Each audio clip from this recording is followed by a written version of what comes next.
स्थितावस्था बजाय रखिबार कोर्टଙ୍କ निर्देशको अवज्ञा करी प्रशासन उच्छेद प्रक्रिया को नहीं असंतोष उच्चस्तरीय तदंत सह असाधु अधिकारी विरोध में दृढ़ कार्यानुष्ठान दाबी कले गृहकर्त्री।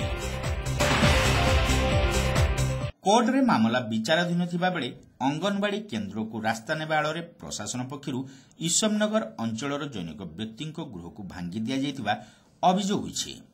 सहदेवकुंडा थाना अंतर्गत आईटीआई छक स्थित ईश्वरनगर में पद्मिनी महांती और तांको स्वामी जदुनाथ महांती 1979 मसीह सेठारे जागा किणी बसवास करि आसुथिले।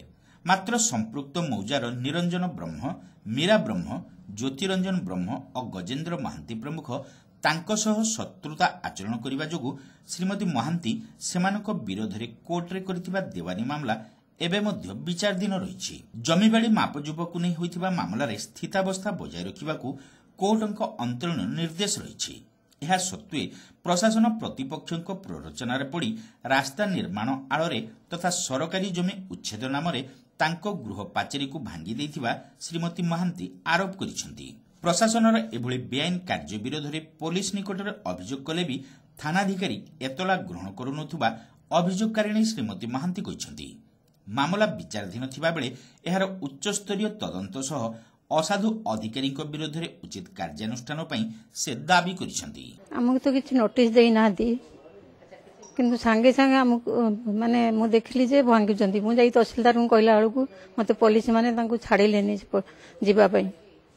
ए जगहटा मु 79 मछारु किनिची 82 मछारे मु पाचिटा करथली सरकारी ना से कथा तांको जगह बोली भी कहना सी कहले एटा अन्य जगह आम आगर जो जार प्लॉट से प्लॉटा ये आ भितर रही तुम जगह भितर रही मु कहली पछाड़ू भी भांगीदे साड़ू भांगीदे बोले मु कहली ताले मोर 10 डिसिमिल जगहटा कहीं ना हो तुमको मत मैप दे दियो ना मु हाँ देकी जीवा देखला बेलू सब पलि गले।